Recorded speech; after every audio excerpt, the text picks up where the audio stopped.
Halo Sobat Statistik, selamat datang di FWS Fun with Statistik. Bersama saya, Fadil Rocubini, Ketua Bidang Ilmuwan HMJ Statistika FMIPA UNM tahun 2026.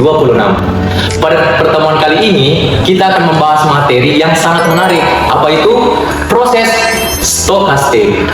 Kalau kita perhatikan di sekitar kita, banyak hal yang sering berubah-ubah dan sulit diprediksi. Salah satu contohnya adalah cuaca.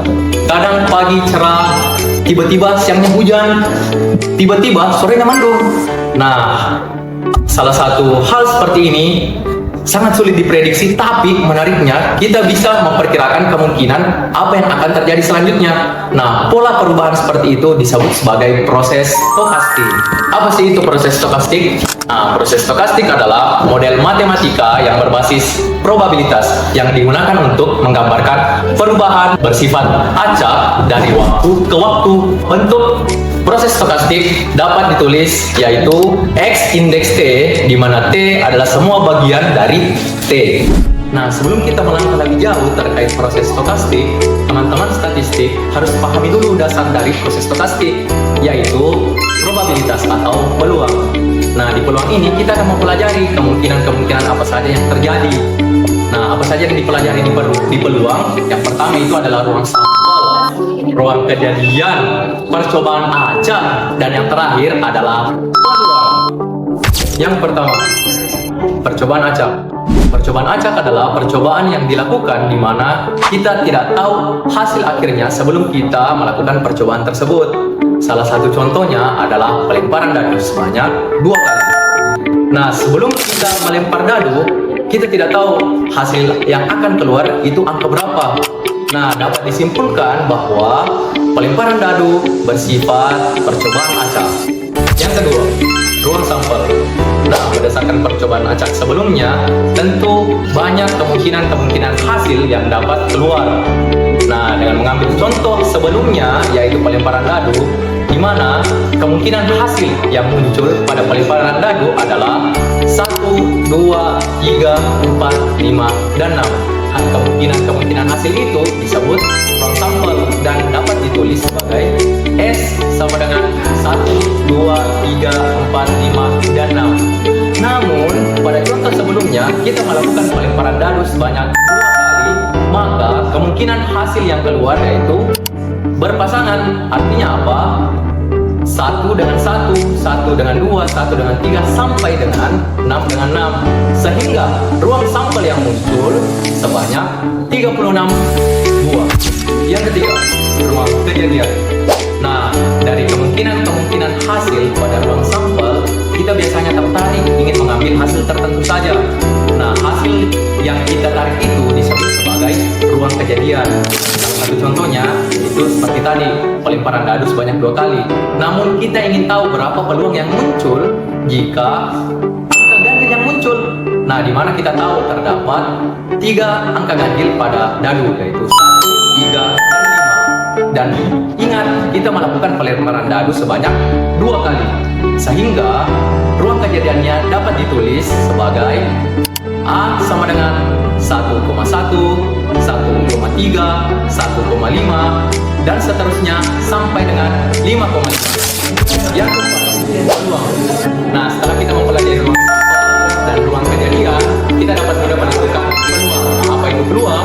Peluang adalah angka yang menunjukkan seberapa besar kemungkinan itu dapat terjadi. Ini antara 0 hingga 1. Semakin dia mendekati 1, semakin besar kemungkinan itu dapat terjadi. Semakin dia mendekati 0, maka artinya semakin kecil kemungkinan hal tersebut dapat terjadi. Rumusnya, P kejadian sama dengan M kejadian per N ruang sampel. Contoh, kita ingin tahu berapa peluang jika angka ganjil yang muncul pada pelemparan 2 dadu. Karena kita tahu bahwa terdapat 9 ruang sampel pada ruang kejadian pelemparan dadu muncul angka ganjil, dan 36 ruang sampel pada pelemparan dadu sebanyak 2 dadu. Sehingga langsung saja 9 per 36 sama dengan 1/4. Artinya sebesar 25% peluang muncul angka ganjil pada pelemparan dadu sebanyak 2 kali. Kita akan masuk ke tahap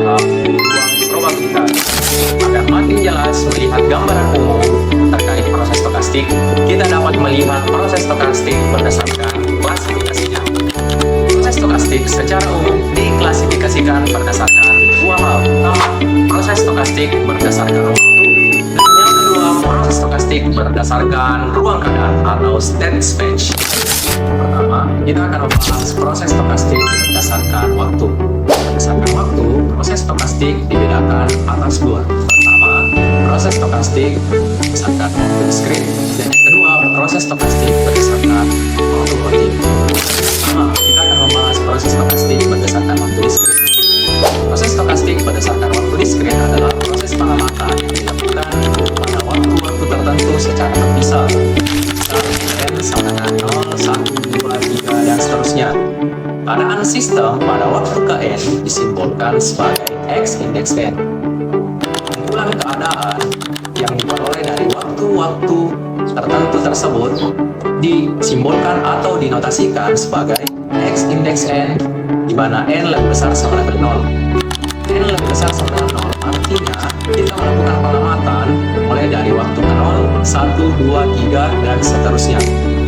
Nah, kumpulan kemungkinan hasil yang diperoleh dari waktu pengamatan atau yang diindekskan tadi sebagai X indeks N disebut sebagai ruang keadaan atau state space.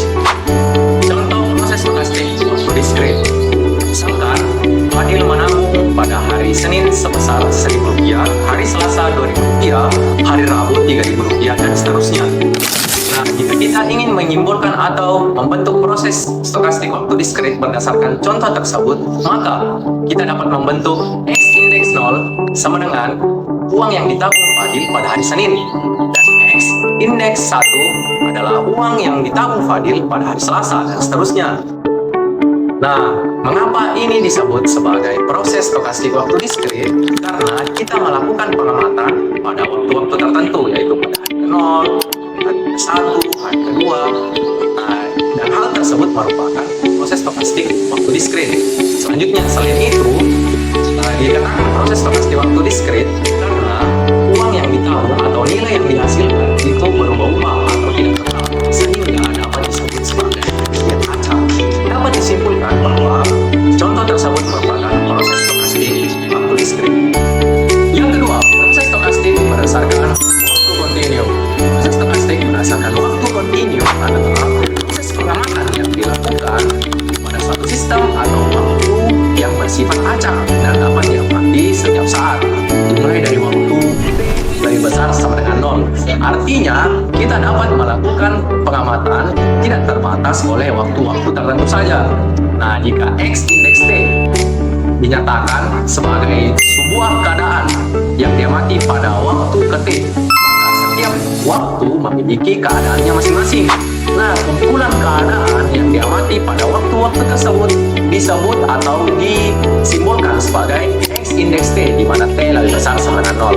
Nah, kumpulan kemungkinan hasil yang diperoleh dari suatu keadaan atau X indeks T disebut sebagai ruang keadaan waktu kontinu atau state space.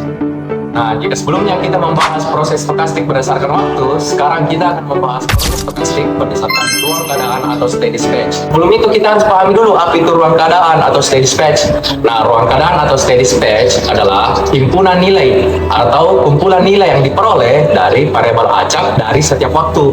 Contohnya bagaimana? Nah, seperti tadi kan, contohnya itu uang yang ditabung Fadil, itu adalah variabel acaknya. Nah, setiap waktu itu uang yang ditabung Fadil setiap hari Senin, Selasa, Rabu. Nah, itulah yang dinamakan ruang keadaan dari variabel acak setiap waktu. Dan steady space dibagi berdasarkan dua, yaitu ruang keadaan atau steady space berdasarkan ruang keadaan diskrit dan steady space atau ruang keadaan berdasarkan kontinu.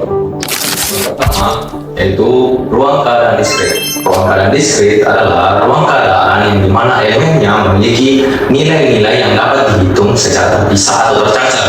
Contohnya seperti tadi, jika kita ingin mengetahui berapa jumlah pelanggan dalam suatu toko yang datang pada pukul sekian dan sekian. Nah, kenapa dia dikatakan sebagai ruang keadaan diskrit? Karena yang ingin dihitung adalah jumlah pelanggannya. Karena jumlah pelanggan merupakan diskrit karena 1 orang, 2 orang, 3 orang, dan dapat dihitung secara terpisah, maka disebut sebagai ruang keadaan diskrit. Yang kedua adalah ruang keadaan kontinu.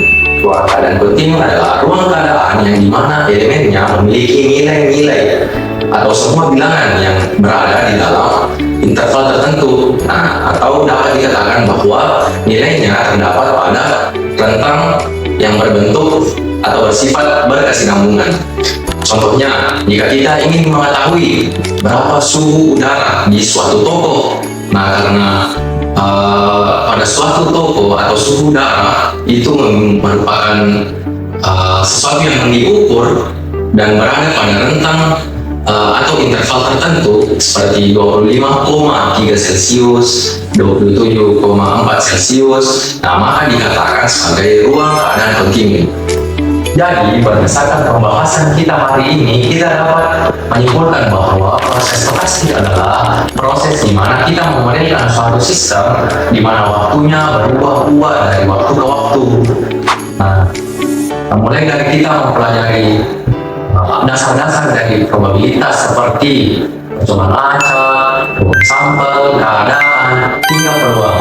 Sampai di mana kita, bagaimana cara kita mengklasifikasikan proses stokastik berdasarkan waktu dan ruang keadaan.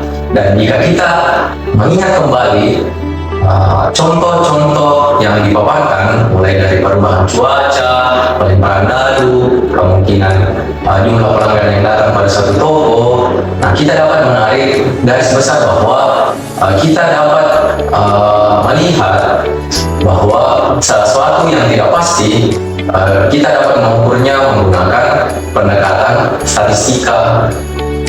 Nah, disinilah menariknya proses stokastik, di mana kita tidak berusaha mencari suatu kepastian, tapi kita berusaha memahami kemungkinan-kemungkinan yang terjadi pada suatu hal.